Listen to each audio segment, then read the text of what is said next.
This is Real News Media TV, coverage you can trust. Please like, share, subscribe, and hit the notification bell. Select all for daily news updates. St. James' most wanted Oshane Mutombo Earl leaves trail of blood and destruction.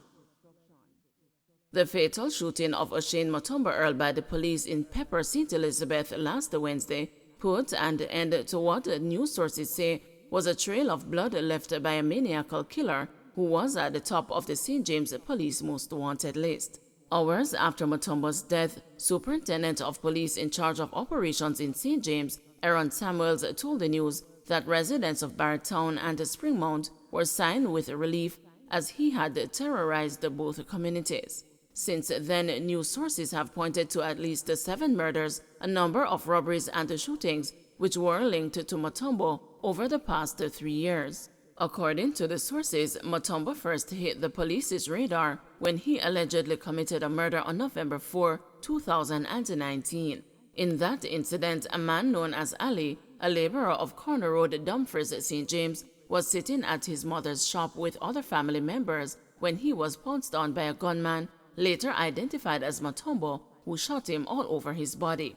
Wanted for questioning in connection with that murder, Mutombo went under the radar and did not resurface until March 2021 when the police linked him to a second murder. That time, Brian Coote was fatally shot in the Spring Garden area of St. James. The sources say this was possibly a case of jungle justice, as Coote was a drug addict who would go about the community stealing agricultural produce. Coote was also believed to be associated with members of the Crocs gang, which operates in the Spring Garden community and which was being targeted by Mutombo and the 30-man gang with which he was linked. With his reputation now made in the St. James criminal underworld, Mutombo attracted the attention of the police again in October 2021 when Sean Clark was murdered as he left a bar in St. James. It is believed that Clark was marked for death because he had started a relationship with Mutombo's ex-girlfriend. The sources say Mutombo's attacks on the Crocs gang continued in February this year when he and another man attacked and shot 3 people, including a 19-year-old who was believed to be a senior member of that gang. On May 5, another alleged member of the Crocs gang, 24-year-old Dina Scott, otherwise called the Bandit, was fatally shot in Spring Gardens. Investigators later linked Mutombo to that killing.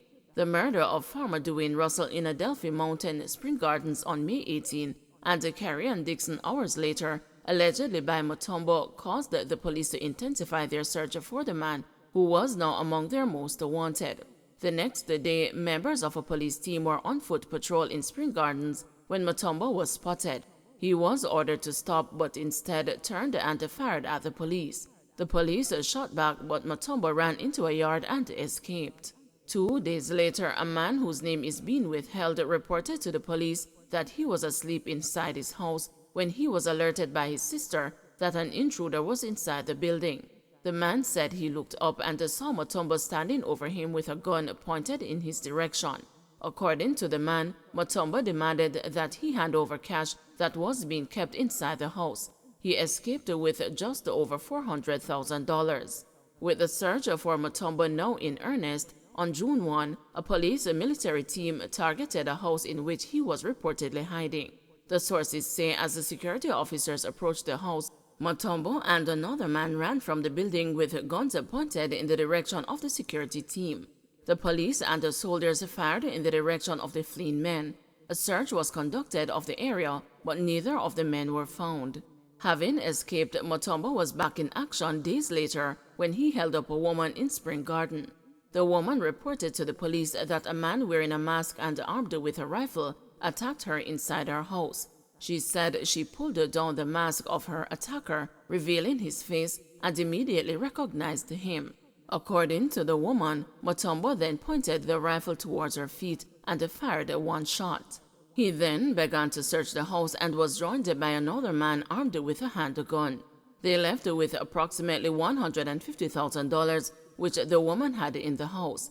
With his reputation made as a gun-for-hire and a cold-blooded killer, Mutombo next struck in Germantown, St. James on September 4, where he was identified as the man who shot dead 26-year-old Gary Morgan and shot 2 other men who survived.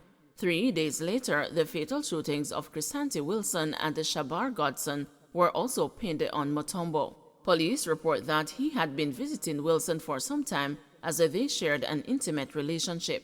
Wilson had reportedly decided to end the relationship, but Mutombo refused to accept that it was over and in a jealous rage fatally shot the two. Police investigators also told the news that while it has not yet been confirmed, Mutombo might have been involved in a triple murder in Bounty Hall, Trelawney in January. In that incident, Daniel Williams, Tashi Black, and Shanila Clark were fatally shot by 4 men armed with high-powered weapons. According to the investigators, spent casing found on the scene were matched to the gun used by Mutombo in at least 2 other killings. Don't forget to like, share, subscribe, and hit the notification bell. Select all for daily news updates.